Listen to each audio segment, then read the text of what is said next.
नमस्कार। कोरोना से जंग जारी है और इस जंग के सबसे बड़े हथियार लॉकडाउन का इस्तेमाल पीएम मोदी ने 3 मई तक के लिए बढ़ा दिया है। स्वागत है आप सभी का। आपके साथ मैं स्वप्निल। पीएम मोदी ने लोगों से 7 ऐसे वचन की बात भी की है जिससे कोरोना संक्रमण के बढ़ते प्रभाव को रोका जा सके। अगले आधे घंटे हम लॉकडाउन के दूसरे अध्याय की महत्वपूर्ण बातों और 7 वचन पर चर्चा करेंगे। तो शुरू करते हैं 7 वचन ए वतन तेरे लिए। भारत में लॉकडाउन को अब 3 मई तक और बढ़ाना पड़ेगा।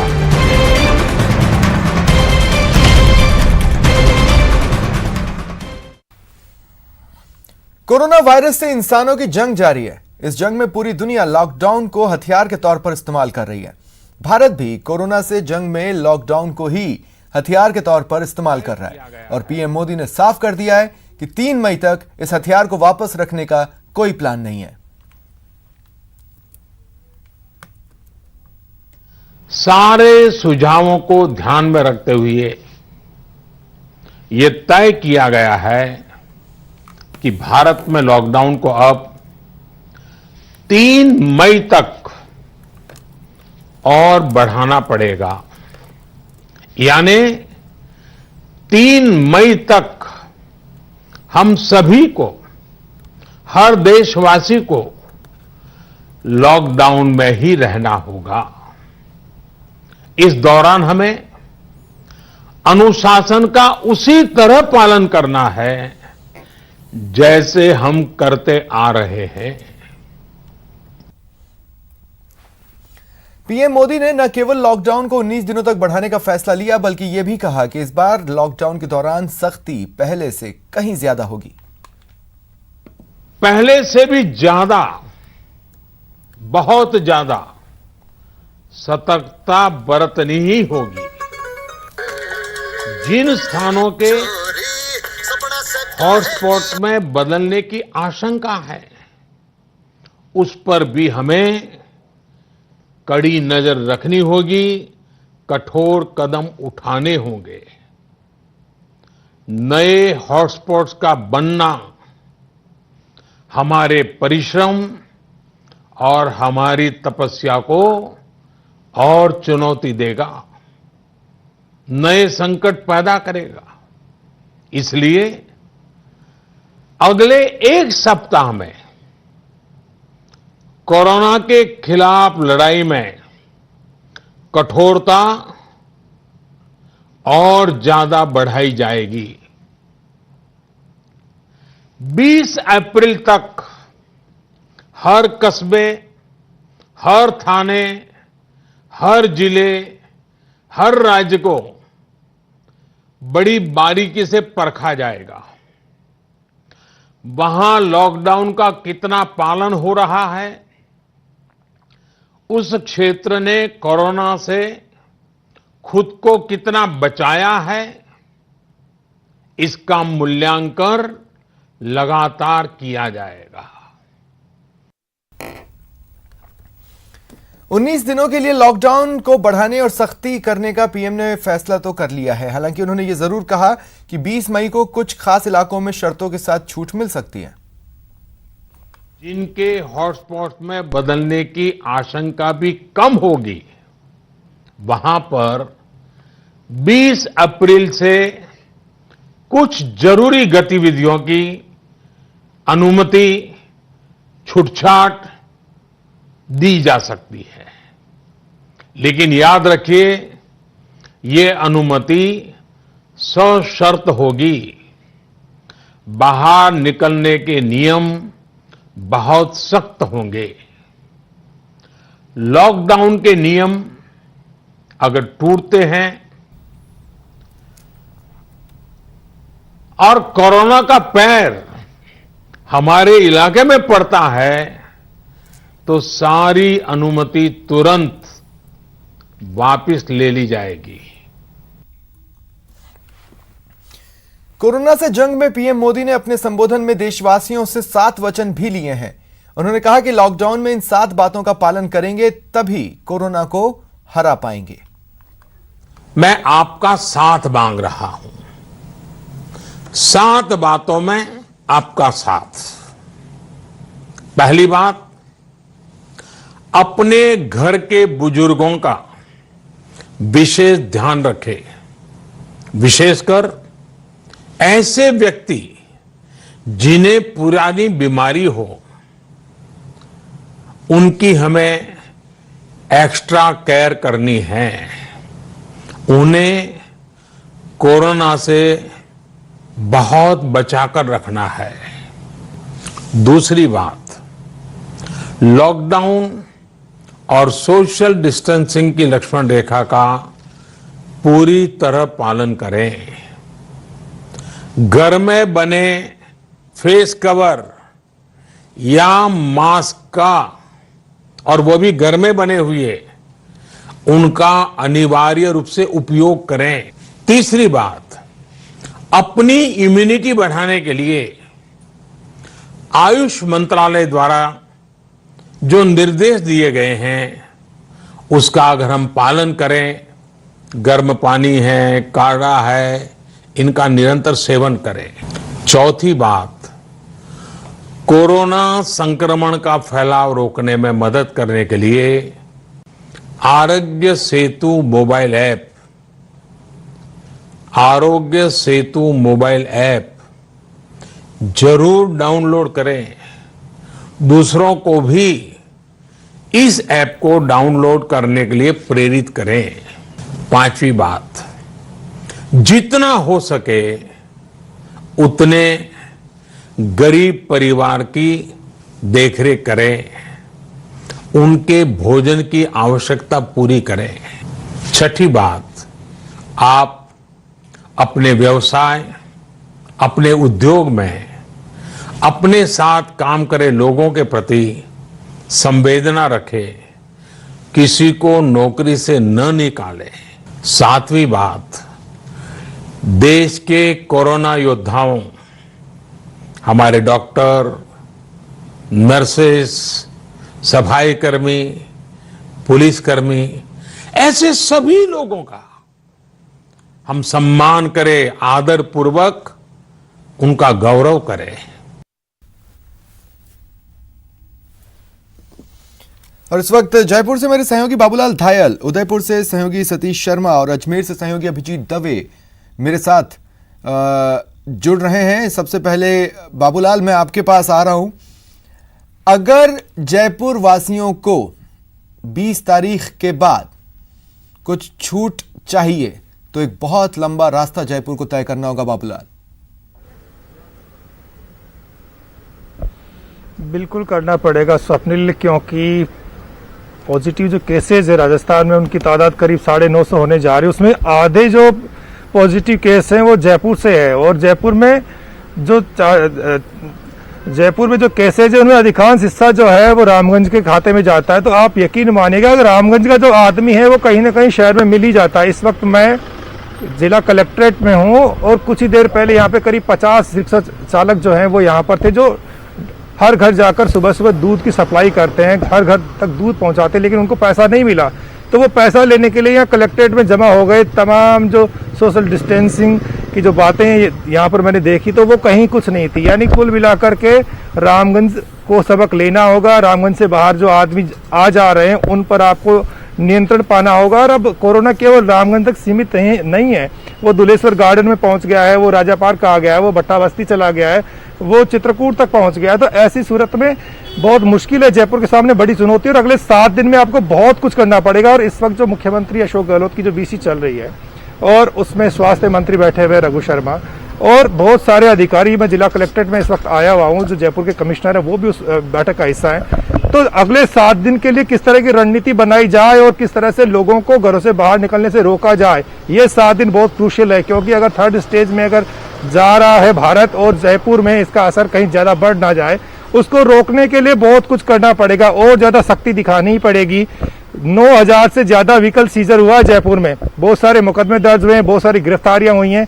इसके बावजूद भी इक्का दुक्का जो लोग निकलते हैं उनकी तादाद बहुत ज्यादा हो जाती है, और रामगंज से जो लोग निकल जाते हैं फिर पता नहीं वो कहां कहां तक पहुंच जाते हैं। तो वहां पर खास ध्यान रखना पड़ेगा। परकोटे से बाहर आदमी नहीं निकलना चाहिए, सारे रास्ते सील हैं, महाकर्फ्यू लगाया हुआ है, इसके बावजूद भी लोग चले जाते हैं। और अभी जिला कलेक्ट्रेट में मैंने देखा कि यहाँ 50 लोग एक साथ इकट्ठा हो गए, तो बड़ी लगा कि ऐसा क्या हो रहा है। इन लोगों को आप समझा ही नहीं सकते। वीसी अभी अभी खत्म हुई है और आपको मैं बताऊं कि बहुत सारी हिदायतें दी गई है। अगले 7 दिन में आपको अपनी लड़ाई को और बड़ा करना पड़ेगा। आपके जो हथियार हैं सोशल डिस्टेंसिंग जैसे, उनको और धारदार बनाना पड़ेगा। आपको लोगों को समझाइश का दायरा और ज्यादा बढ़ाना पड़ेगा और पुलिस की सख्ती भी काफी हद तक आगे बढ़ सकती है, क्योंकि सोशल डिस्टेंसिंग नहीं है। लोगों की आमदरफ्त अगर सड़कों पर है, वाहनों की रेलम-पेल अगर कहीं नजर आ रही है, तो फिर आप इस हालात में इतनी बड़ी महामारी से नहीं लड़ सकते। अगर आपने अपने हथियारों को, आपके पास में जो चीजें दी हुई हैं इस बीमारी से लड़ने की, अगर उनका आपने सही से इस्तेमाल नहीं किया, पीएम मोदी ने जो कहा है वो आपको मानना ही पड़ेगा। और मुख्यमंत्री अशोक गहलोत जो मेहनत कर रहे हैं, और राजस्थान ने बहुत मेहनत करी है, तब कहीं जाकर के राजस्थान 1000 के आसपास अटका हुआ है। केसेज बढ़ेंगे क्योंकि जांचों का दायरा बढ़ गया है, नए सिरे से नई तकनीक आ रही है, और हो सकता है 1-2 दिन में जो रैपिड टेस्टिंग के जो किट अगर मिल जाए राजस्थान को, तो और भी ज्यादा टेस्टिंग होने लग जाएगी। तो जहां जहां भी कोरोना छुपा हुआ है उसे खंगाल लिया जाएगा। लेकिन जो लोग एक दूसरे से मिलने का सिलसिला जारी रखेंगे, तो फिर कोरोना बेलगाम हो जाएगा और फिर उस पर नियंत्रण कर पाना बहुत मुश्किल हो जाएगा। क्योंकि राजस्थान में आधे केस अकेले जयपुर में हैं, और जयपुर में ही अगर आपने हालात को काबू नहीं किया तो बहुत मुश्किलें आने वाली। कि मैं नेक्स्ट राउंड में जब आपके पास आऊं तो मैं सवाल भूल जाऊं, इसलिए मैं चाहता हूं कि सवाल आप अभी सुन लें, उसका जवाब मैं आपसे नेक्स्ट राउंड में लूंगा। सवाल यह है कि जब 50 लोगों की भीड़, 50 के आसपास लोगों की भीड़ वहां पर पहुंची, तो सबसे पहले आपने क्या किया? उससे कई सारे मैसेज हमारे दर्शकों को भी जाएंगे, इसलिए मैं जैसे ही आपके पास आऊंगा तब इसका जवाब दीजिएगा। लेकिन अभिजीत, मैं अब आपके पास आ रहा हूं। देखिए, एक तरफ जयपुर है और दूसरी तरफ है अजमेर। मैं सुबह भी कह रहा था कि अब प्रदेश 2 मॉडल दिखा सकता है, एक भीलवाड़ा मॉडल, लेकिन अजमेर मॉडल में कुछ तो ऐसा होगा कि 17 दिन में एक बुरी खबर नहीं।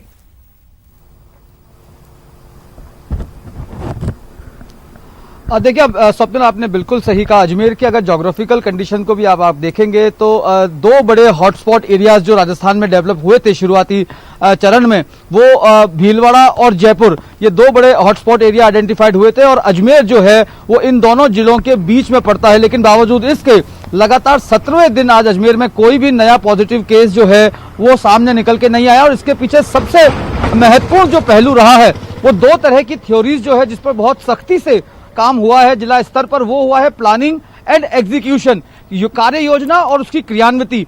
प्रशासन के 2 महत्वपूर्ण अंग हैं, जिला प्रशासन जिसके अधीन तमाम सरकारी महकमे आ रहे हैं, और एक है पुलिस विभाग। इन दोनों ने अपने अपने स्तर पर जो भी वर्क ड्यूटीज थी उसका बहुत सख्ती से पालन किया है। चाहे वो एडमिनिस्ट्रेशन के स्तर पर तमाम जो इस लॉकडाउन के चलते जो गरीब और मजदूर वर्ग है, श्रमिक वर्ग है, पलायन करने आने वाले श्रमिक हैं, उनको क्वारंटाइन सेंटर्स पर रखना, उनके लिए शेल्टर होम की व्यवस्था करना, वहां उन्हें समय पर रसद पहुंचाना, वहां सोशल डिस्टेंसिंग की इनको पालना करवाना, उस सब की क्रियान्विति में जो है प्रशासन की टीम लगातार मुस्तैद रही। तो वहीं पुलिस ने लॉकडाउन की सख्ती से पालना कराने के लिए धारा 144 को सख्ती से लागू करने के लिए प्रदेश में सबसे ज्यादा वाहनों के चालान का रिकॉर्ड इस लॉकडाउन अवधि में अगर बनाया है तो वो अजमेर ने बनाया है। और जाहिर तौर पर, सीधे तौर पर अजमेर कलेक्टर विश्व मोहन शर्मा और अजमेर के एसपी कुंवर राजदीप, ये 2 ऐसे ऑफिसर्स हैं जिनके हाथ में पूरे जिले की कमान रही है। और इसी के चलते जो हुआ है कि नीचे तक के ग्राउंड लेवल पर तक जो वर्क हुआ है, उस वर्क ने इस चीज को एस्टैब्लिश किया है। और आम जन ने सबसे महत्वपूर्ण भूमिका रही है वो अजमेर वासियों की रही है, जिन्होंने इस चीज को, इसकी सेंसिटिविटी को, इसकी गंभीरता को समझा है और इस लॉकडाउन में अपना पूरा समर्थन दिया है। हालांकि जो इसेंशियल सर्विसेज हैं उसको लेकर कुछ एक इश्यूज लगातार छुटपुट आते रहे, जिनका हाथों हाथ निस्तारण भी किया गया। और ये व्यवस्था जो है लगातार बनाने में प्रशासन ने भी अपनी भूमिका निभाई कि किसी तरीके से जो है नहीं, लेकिन अभिजीत कहा जाता है ना कि सबसे तगड़े प्लान में भी कभी कभी चूक की गुंजाइश रह जाती है। लेकिन अजमेर में वो चूक की गुंजाइश भी नहीं थी। मेरे ख्याल से उसका सबसे बड़ा रीजन ये रहा कि अजमेर वासी भी उस प्लान पर एज इट इज चलने को तैयार थे। किसी ने भी 1.5 शाना बनने की कोशिश नहीं की, किसी ने भी एक्स्ट्रा होशियारी नहीं की।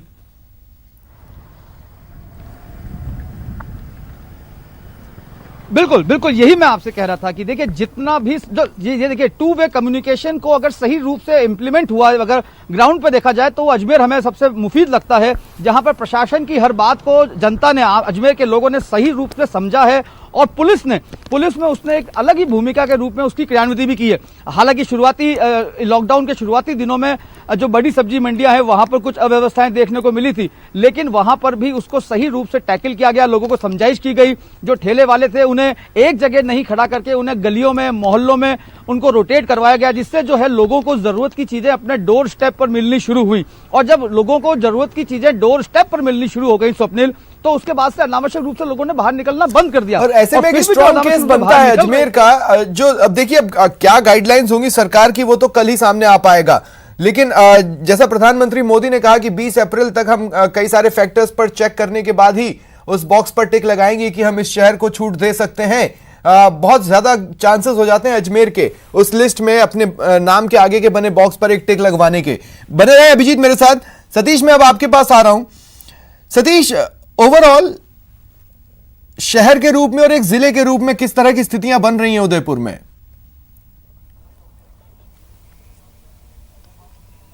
देखिए स्वप्निल, उदयपुर की अगर हम बात करें तो साउथ राजस्थान में जिस तरह से लगातार बांसवाड़ा जिले से अब ये डर लगातार लोगों में बैठा हुआ है कि कोरोना वायरस कितने लोगों में फैलेगा। लगातार बांसवाड़ा जिले के कुशलगढ़ में जो कोरोना के पीड़ित हैं वो बढ़ रहे हैं। इसके साथ ही उदयपुर में राहत की बात है और राजसमंद और चित्तौड़ जिला एक ऐसा जिला है जहां पर एक भी पॉजिटिव रोगी सामने नहीं आया है। पूरे संभाग भर में जो हालात हैं वो पूरी तरह से लॉकडाउन को फॉलो करने वाले हैं। तमाम इलाकों में पुलिस पूरी तरह से मुस्तैद है और अभी आप नज़ारे भी देख रहे हैं उदयपुर के आयड़ नदी के पॉइंट पर तमाम पुलिसकर्मी यहाँ पर तैनात है। सड़कें पूरी तरह वीरान है और जो वाहन चालक है उन्हें यहाँ पूरी मुस्तैदी के साथ चेक किया जा रहा है। बाकायदा उनका पास चेक किया जा रहा है और पास चेक होने के बाद ही उन्हें सिटी के इलाके में प्रवेश दिया जा रहा है। अगर खास बात हम करें तो उदयपुर के अंबा माता और मला तलाई वाला इलाके में लगातार पिछले 5 दिनों से कर्फ्यू लगा हुआ था, वो परसों तक खुल सकता है, क्योंकि एक ही परिवार के 4 पॉजिटिव रोगी यहाँ पर सामने आए थे और अब उनकी हालत जो है ठीक हो गई है, उनकी रिपोर्ट नेगेटिव आई है। सतीश, आज प्रधानमंत्री मोदी ने अपने संबोधन में एक खास बात की तरफ इशारा किया कि ये जो कोरोना वॉरियर्स लगातार डटे हुए हैं उनका आभार व्यक्त करें।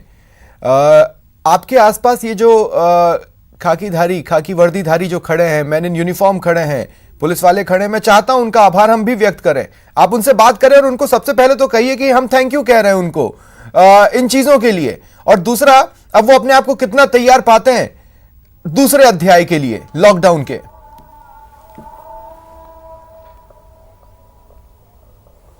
बिल्कुल स्वप्निल, देखिए बिल्कुल प्रधानमंत्री ने आज खुद खाकी की सराहना करी है और तमाम जो लोग जो हैं तैनात हैं उनकी सराहना की है। अभी आप देखें ये पुलिसकर्मी हैं और ये भोपालपुरा थाने के पुलिसकर्मी हैं। अभी आपको वर्दी पहने कुछ पुलिसकर्मी नजर आ रहे हैं, उनसे हम बात करते हैं और पूछते हैं साहब लगातार लॉकडाउन में आप नहीं सतीश, पहले थैंक यू कहिए। काफी टाइम आई एम सॉरी, लेकिन पहले थैंक यू कहिए लॉकडाउन के प्रोसेस। पहले धन्यवाद साहब आपको, गहलोत साहब पहले धन्यवाद। बतौर खाकी के रूप में, बतौर खाकीधारी के रूप में आप सड़कों पर सेवा दे रहे हैं, सबसे पहले आपको न्यूज 18 की तरफ से धन्यवाद। चलो साहब ठीक है, धन्यवाद करते हैं। ठीक साहब, धन्यवाद आपको भी देते हैं, हम आपको धन्यवाद। और हम लॉकडाउन की पालना में जैसे मेडिकल स्टाफ उनको अलाउ कर रहे हैं, शॉप ऊपर उनको अलाउ कर रहे हैं, जो पासदारी उनको अलाउ कर रहे हैं, और जो फालतू घूमने वाले उनको बिल्कुल नहीं जाने दे रहे हम। और हमारी पूरी पालना कराने भाई फालतू मत घूमो, महामारी है, कोरोना है, बीमारी है, बीमारी को आप क्यों मोल लेना चाहते हो, ये करके इनको जो फालतू घूमते हैं उनको नहीं आने दे रहे हैं, और जो पासदारी उनको अलाउ करें हम, जैसे मेडिकल स्टाफ है उन लोगों को। एक बात बताइए कि लगातार आप लोगों को समझा रहे हैं कि कोरोना वायरस बड़ा खतरनाक है, लोगों को समझा रहे हैं, लोग समझ रहे हैं?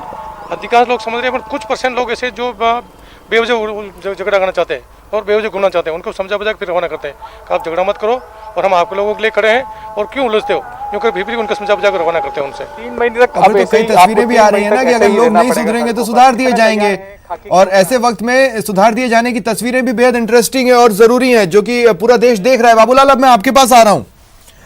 बाबूलाल, मुझे सवाल याद है इसलिए मुझे बहुत ज्यादा रिपीट नहीं करना होगा, लेकिन मैं उस सवाल में एक चीज ऐड करना चाहता हूं। देखिए, अगर मेरे सामने अगर 50-60 लोगों की भीड़ आएगी तो मेरे अंदर का पत्रकार मुझे मजबूर करेगा मेरे कदम उस ओर खींचने के लिए, लेकिन मेरे अंदर का इंसान मुझे मजबूर करेगा कि मैं अपने कदम को 3-4 मीटर के लिए दूर ले जा सकूं और दूर से कहीं से सुनने की कोशिश कर लूं कि आखिर मांजरा क्या है।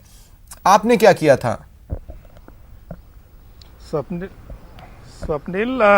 मसला ये था कि ये जो लोग हैं इनको बकायदा पास जारी किए हुए हैं और जिला एडमिनिस्ट्रेशन के जो अधिकारी हैं उनसे इनका सीधा संवाद रहता है। जरूरत की जो भी चीजें होती है कर्फ्यू वाले इलाके में ये लोग सप्लाई करते रहते हैं, तो इनको आप रोक तो नहीं सकते क्योंकि रोज इनका आना जाना है। सारे अधिकारी इनसे संवाद रखते हैं और उनको कहते हैं कि भाई ये चीज आप वहां पहुंचा के आओ, ये चीज वहां पहुंचा के आओ।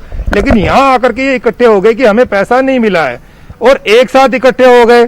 सोशल डिस्टेंसिंग का इन्होंने ख्याल नहीं रखा, तो इनको देखना पड़ेगा ना कि ये रामगंज में जाते हैं, उस इलाके में जाते हैं जहां घर घर में कोरोना है, तो इसका ध्यान ये जब खुद ही नहीं रखेंगे तो औरों की जिंदगी जो है उसको भी जान को भी जोखिम में डाल सकते हैं। ये ख्याल इनको खुद को रखना था। हम लोगों ने इनको कहा, जो सिविल डिफेंस की टीम और जो पुलिस के लोग लगे हुए थे उन्होंने उनको हटाया यहाँ से। हम लोगों ने भी उनसे इल्तजा की कि आप जाइए, आप ऐसा मत कीजिए कि एक जगह इकट्ठे रहेंगे तो बहुत मुश्किलें आ सकती है। और कलेक्ट्रेट में बहुत ज्यादा भीड़ भाड़ रहती है, भले ही छुट्टियों का दौर चल रहा हो, लेकिन कलेक्ट्रेट तो एक्टिव है, सारे के सारे जो अधिकारी हैं कर्मचारी वो अपना काम कर रहे हैं। ऐसे जब लोग 20-20, 30-30 की संख्या में एक साथ घुस जाएंगे गैलरी में तो फिर कहीं ना कहीं जो है इस बीमारी को हम नहीं रोक पाएंगे। चलिए ठीक है, इसलिए जो कम पढ़े लिखे लोग हैं बाबूलाल, सतीश और अभिजीत, आप तीनों का मेरे साथ जुड़ने के लिए मुश्किल वक्त है, कट जाएगा, इसमें कोई शक नहीं, दोहराए नहीं। वक्त की मांग भी यही है क्योंकि जंग अभी जारी है और जंग जीतना जरूरी है। फिलहाल इतना ही, नमस्कार।